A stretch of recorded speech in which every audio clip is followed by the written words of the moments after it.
Hello मेरे प्यारे बच्चों, कैसे हैं आप लोग। मैं धीरज सर आपके सामने फिर से बाजीराव ग्रुप के इस ऑफिशियल चैनल से आपके सामने फिर से हाजिर हूं।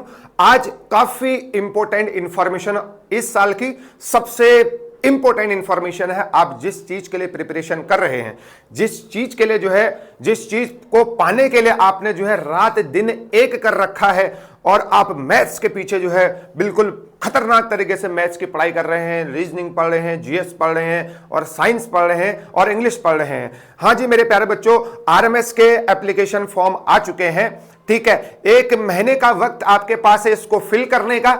ठीक है, और दिसंबर के लास्ट वीक में या सेकेंड लास्ट वीक में इसके पेपर के होने की संभावना है। लेकिन अभी मेरे प्यारे बच्चों कोई डेट डिस्क्लोज नहीं है कि पेपर कब होगा। ठीक है, तो ये डिटेल इंफॉर्मेशन मैं आपको बता रहा हूं। इसमें मैं आपको बताऊंगा सर सिलेबस क्या है ना। अब कुछ पेरेंट्स को डाउट होता है कि मेरा बच्चा भर सकता है नहीं भर सकता है 6th क्लास के लिए और 9th क्लास के लिए। मैं यहां पर पूरा डिटेल इंफॉर्मेशन आपको दूंगा और बहुत एक छोटी सी वीडियो बनाऊंगा और उसमें आपको सारा पिक्चर क्लियर हो जाएगी। ठीक है, और मैं यहां पर फिर सिलेबस के बारे में डिस्कस करूंगा, फिर मार्किंग स्कीम के बारे में डिस्कस करूंगा और लास्ट में कैटेगरी के बारे में डिस्कस करूंगा। इतनी इंफॉर्मेशन ठीक है, वो मैं आपके सामने लेके आऊंगा। ठीक है, देखो अगर आप आरएमएस की वेबसाइट डालेंगे तो वहां पर ये इंफॉर्मेशन नहीं मिलेगा। तो मैंने यहां पर आपको वेबसाइट भी दे दिया गया है www.nielit.gov.in। इस पर आप क्लिक करेंगे, पहला ही आइकन आपको मिल जाएगा, उसमें आपने फिर क्लिक करना है। उसके बाद बहुत सारी इंफॉर्मेशन आपको मिल जाएगी, लेकिन आपको ज्यादा टाइम वेस्ट नहीं करना है। मैं आपके लिए हूं तो पूरी इंफॉर्मेशन बिल्कुल एक ब्रीफ में लेके आया हूं। ठीक है, क्लास 6 के लिए बात करेंगे और क्लास 9th के लिए भी बात करेंगे। ठीक है, देखो डेट की बात करें, 10 सितंबर से लेके 9 अक्टूबर तक आप एप्लीकेशन फॉर्म भर सकते हैं। और एप्लीकेशन फॉर्म भरने के लिए ज्यादा डॉक्यूमेंट्स की जरूरत नहीं है। ठीक है, आपका आधार कार्ड चाहिए, आपका मोबाइल नंबर चाहिए, ईमेल आईडी चाहिए। ठीक है, एप्लीकेशन नंबर जनरेट हो जाएगा।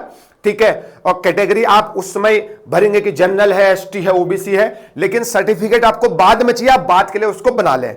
ठीक है, लेकिन फॉर्म भरते समय किसी सर्टिफिकेट की जरूरत नहीं है फिलहाल। ठीक है, देखो और 10 सितंबर से 9 अक्टूबर तक आप इसको भर सकते हैं 8 बजे तक शाम के। ठीक है, और उसके बाद में अगर हो सकता है आगे डेट बढ़ा सकते हैं, लेकिन अभी इसकी कोई कोई न्यूज नहीं है क्योंकि अभी एप्लीकेशन फॉर्म आए हैं। अगर किसी बच्चे को अपने सिटी को चेंज करना है, एग्जामिनेशन सेंटर को चेंज करना है, तो वो 10 से 14 अक्टूबर को वो चेंज कर सकता है, बात की बात है। ठीक है, अब मेन मुद्दा है कि 9 अक्टूबर तक को आपको अपना आरएमएस का एप्लीकेशन फॉर्म भरना है। ठीक है, अब सबसे इंपॉर्टेंट मुद्दा है सर एज क्या होने वाली है। जैसे आपको पता है, आप अगर 6th के लिए तैयारी कर रहे हैं तो आपकी एज 10 साल से 12 साल होनी चाहिए। और अब किसी बच्चे को कंफ्यूज हो जाता है, सर 10 साल कितने एज के होंगे, कौन सी डीओबी होगी, और 12 साल होगा तो क्या होगा। उसके लिए भी मैं आपके लिए सॉल्यूशन लेके आया हूं। आपका जो बर्थ होना चाहिए वो 1 अप्रैल 2014 से लेके 31 मार्च 2016 के बीच में आपका बर्थ होना चाहिए। याद रखिए, क्लास 6 वाले का बर्थ कितना होना चाहिए, 1 अप्रैल 2014 से लेके 31 मार्च 2016 के बीच में आप पैदा हुए होने चाहिए, तब जाके आप आरएमएस का फॉर्म दे सकते हैं।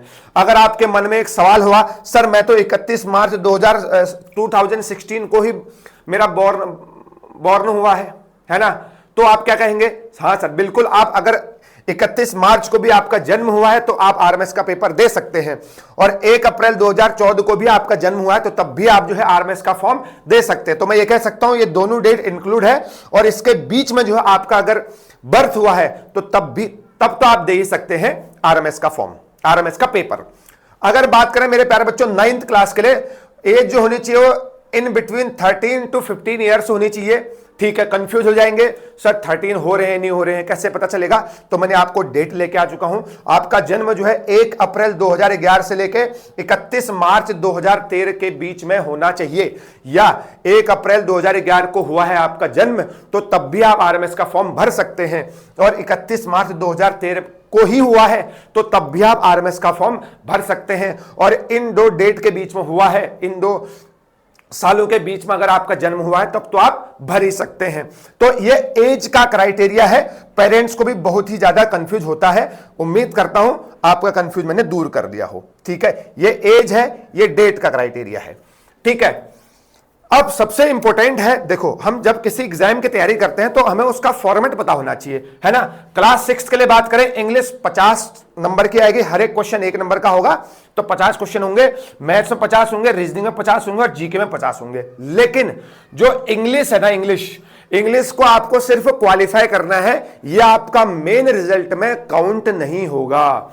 और आपको मिनिमम जो है 35%, 50 में से 35% आपको नंबर लेके आने हैं। अप्रोक्सीमेटली आप 20 नंबर मान के चलिए। ठीक है, तो अगर आपके 20 क्वेश्चन सही हो गए तो आप उसके बाद नहीं भी कर सकते हैं, क्योंकि आपको इंग्लिश में 50 में से 50 लाएंगे तो कोई फायदा नहीं होगा। अब मैथ्स में आपको 50 में से 50 टारगेट रखना है, रीजनिंग में आपको 50 में से 50 टारगेट रखना है, और जीके में भी आपको 50 में से 50 मेरे प्यारे बच्चों टारगेट रखना है। तो तीनों मिला के क्या हो गया, 150। तो इसका मतलब क्लास 6 की जो मेरिट बनेगी ना, वो 150 में से बनेगी, 150 में से मेरिट बनने वाली है। और हां, मैथ्स में आपको मिनिमम 40% क्वालिफाई करना जरूरी है, मतलब क्वालिफाई के लिए 40% लाने हैं, और रीजनिंग में आपको 40% लाने हैं, और जीके में आपको 40% मिनिमम तो लाने ही है। लेकिन मैं आपको एक चीज बता देता हूं, अगर आपको सिलेक्शन चाहिए तो आपको ये 40% क्वालिफाई से मतलब नहीं होना चाहिए। हमें तो भाई 50 में से 50 जो है मैथ्स में लाने हैं, रीजनिंग में 50 में से 50 लाने हैं, और जीके में से 50 में से 50 लाने हैं, तब जाके 150 मार्क्स मेरे आएंगे 150 में से, है ना। जो भी जनरल कैटेगरी के बच्चे हैं भाई, उनको तो 150 में से 135 मार्क्स लाने ही पड़ेंगे। 132 से लेके 135 मार्क्स आपको लेके आने हैं अगर आपको आरएमएस में जाना है। तो हमारे बाजीराव ग्रुप के बच्चे लगातार 3 साल से जो है आरएमएस में जा रहे हैं। ठीक है, और जैसे आपने ये पेपर हो गया, उसके बाद रिजल्ट आउट होगा, उसके 1 महीने बाद जो है आपको इंटरव्यू के लिए बुलाया जाएगा, और 20 नंबर का मेरे प्यारे बच्चों वहां पर इंटरव्यू होगा। 20 नंबर का इंटरव्यू होगा, आपका नाम पूछेंगे, आपके पापा का नाम पूछेंगे, आपकी हॉबी पूछेंगे, और आपको टॉफी खिला के भेज देंगे वापस। तो 150 + 20 टोटल मेरिट जो बनेगी वो 170 की बनेगी लास्ट में, तब जाके फाइनल रिजल्ट आएगा। उसके बाद कॉल लेटर आएगा, और कॉल लेटर आएगा आपके पास, पोस्टमैन आपके पास पहुंचा के जाएगा, या वो ऑनलाइन भी आ सकता है, मतलब ऑनलाइन भी आता है। उसके बाद आप जो है आरएमएस में एडमिशन कर सकते हैं। ये तो था भाई लोगों कि क्लास 6 के लिए क्या एग्जाम पैटर्न होने वाला है। अब क्लास 9 के लिए बात करें, बहुत ही इंपॉर्टेंट 200 नंबर का पेपर होगा। अच्छा, पेपर फर्स्ट और पेपर सेकंड 2 पेपर होते हैं इनके। देखो, इंग्लिश 50 क्वेश्चन 50 नंबर के, हिंदी आ रही है ब्रेकिंग न्यूज 20 क्वेश्चन 20 नंबर के, और एसएसटी जो है 30 क्वेश्चन होंगे 30 नंबर के। तो ये कितने हो गए, 100 मार्क्स का पहला पेपर होगा और 100 मार्क्स का दूसरा पेपर होगा। मैथ्स आएगी 50 क्वेश्चन 50 मार्क्स की, और साइंस 50 क्वेश्चन 50 मार्क्स के।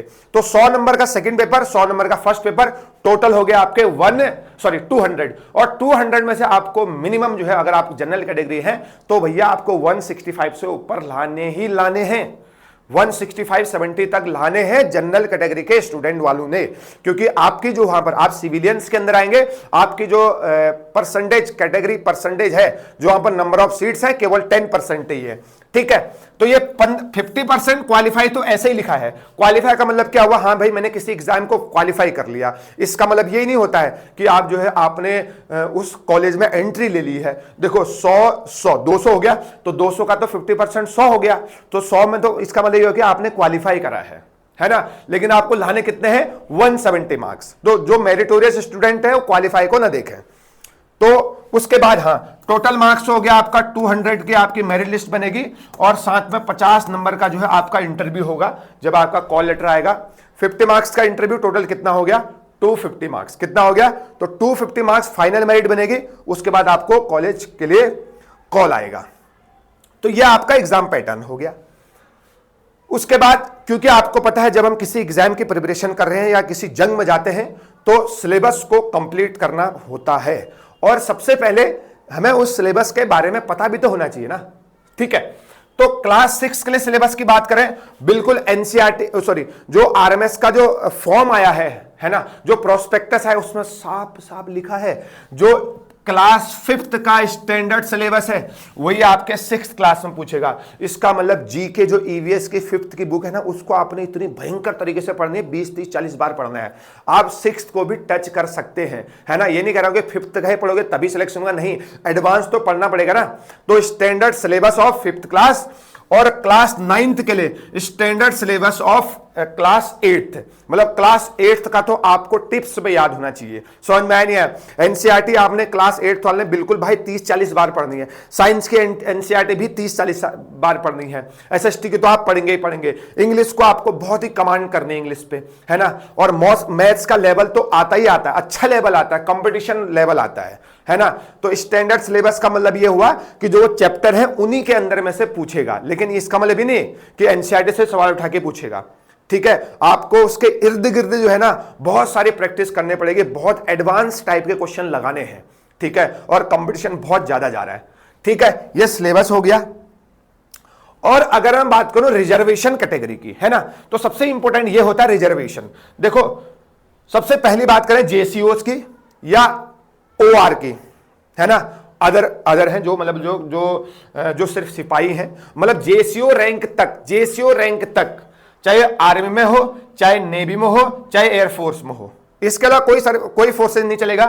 चाहे वो सर्विंग में हो, मतलब चाहे वो अभी उनकी ड्यूटी चल रही हो, चाहे उनका वो रिटायर हो चुके हो, तो उन सब का जो रिजर्वेशन रहेगा वो 70% रहेगा। तो 100 में से 70 सीटें जो है इनके लिए रिजर्व है ना। 100 में से जैसे सपोर्ट 100 सीटें हैं, तो 70 सीटें जो है जेसीओज के बच्चों के लिए, और जो रिटायर भी हो चुके, जो सर्विस भी कर रहे हैं, ये तीनों आर्मी की बात कर रहा हूं मैं, तीनों आर्मी की बात कर रहा हूं, ठीक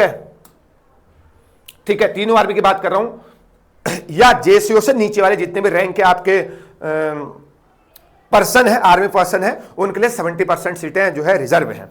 और ऑफिसर्स के लिए 20% है, चाहे वो ऑफिसर्स हो, चाहे वो सर्विंग ऑफिसर हो, चाहे वो रिटायर्ड ऑफिसर हो, एयरफोर्स, नेवी और इंडियन आर्मी में, उनके लिए जो रिजर्वेशन है 20% है। बचा कुछ 10% हमारे प्रिय सिविलियंस के लिए है, ठीक है। तो इसलिए जो है सिविलियंस का थोड़ा सा मतलब तो फाइट तो है ही ज्यादा, है ना। आपको भाई बिल्कुल अंधा होकर पढ़ाई करनी है, और आपको जो है 100 मिनिमम तो 135-40 तो लाने हैं भाई 150 में से। बात कर रहा हूं मैं 6th के लिए, और क्लास 9th वालों के लिए भाई कम से कम जो 170-75 आपको लाने ही लाने हैं, इतना याद रखिए आप, ठीक है। 170 भी लाते तो आपका सिलेक्शन हो जाएगा। और एक चीज और है, 50 सीटें उनके लिए हैं, उन वार्ड्स के लिए है, उन बच्चों के लिए है जिनके पापा जो है, या जिनके पापा मम्मी पापा जो है अगर आर्मी में थे या कहीं सर्विस कर रहे हैं, तो वो अगर किसी एक्शन में किल्ड हो गए हैं, उनकी मृत्यु हो गई है, ठीक है, वो शहीद हो गए हैं, तो 50 सीटें उनके लिए है टोटल। और हर एक मतलब एक स्कूल में जो है 15 सीटें होंगी मैक्सिमम, ठीक है ना। तो टोटल होगी 50 सीटें। तो ये रिजर्वेशन कैटेगरी है। तो आपको जो है मेरे प्यारे बच्चों एप्लीकेशन फॉर्म को अच्छे से भरना है जहां भी आप भरेंगे। हालांकि बाजीराव ग्रुप के जितने भी बच्चे हैं या जो भी और बच्चे भी अगर एप्लीकेशन फॉर्म भरना चाहते हैं, तो आप ये डिस्क्रिप्शन में मैं पूरी इंफॉर्मेशन दे रहा हूं, वहां से आप कॉन्टैक्ट नंबर ले सकते हैं और उसमें आप लोग कॉन्टैक्ट कर सकते हैं, ठीक है। ये आरएमएस का डिटेल इंफॉर्मेशन था, बाकी कोई ऐसा खास नहीं है, ठीक है। इसके बाद में जब अगली वीडियो बनाऊंगा तो उसमें लेके आऊंगा कि किस तरीके से फीस का क्या क्राइटेरिया है, जेसीओस के बच्चों की फीस कितनी है, या ऑफिसर्स के बच्चों की फीस कितनी है, सिविलियंस की कितनी है, ठीक है। वहां पर कुछ स्कॉलरशिप वगैरह भी है ना। और सिविलियंस ऐसे बच्चे हैं तो जिनकी एनुअल इनकम 3 लाख से कम है, तो उनकी फीस वहां कितनी हो सकती है, कितनी माफ हो सकती है, और स्कॉलरशिप कितना मिल सकता है, ये पूरी इंफॉर्मेशन मैं अगली वीडियो में देखूंगा, अगली वीडियो में बनाऊंगा आपके लिए, अगली वीडियो बनाऊंगा। देखो एक चीज और बताता हूं, टोटल 5 आरएमएस है, और हर एक आरएमएस में जो है 50 सीटें के आसपास, 50 के आसपास सीटें हैं। आरएमएस आपका ढोलपुर हो गया राजस्थान में, आरएमएस अजमेर हो गया राजस्थान में, आरएमएस आपका हो गया बेलगाम, और आरएमएस हो गया आपका बेंगलुरु कर्नाटका में, और आरएमएस हो गया आपका चैल हिमाचल में। 5 आरएमएस बहुत ही बेहतरीन आरएमएस है। आप इसके पीछे जो हाथ धोके पढ़ना है, सिलेक्शन किसी का भी हो सकता है। बाजीराव ग्रुप लगातार 3 साल से आरएमएस में सिलेक्शन दे रहा है। और यही नहीं, जेसीओज आर्मी वालों के ही बच्चे सिलेक्टेड नहीं हुए हैं। लास्ट ईयर शुभांकर मेहरा का नाम सुना होगा, जनरल कैटेगरी से गया है मात्र 10 साल की उम्र में। तो आप भी कर सकते हैं, पीछे नहीं हटना है। Thank you so much.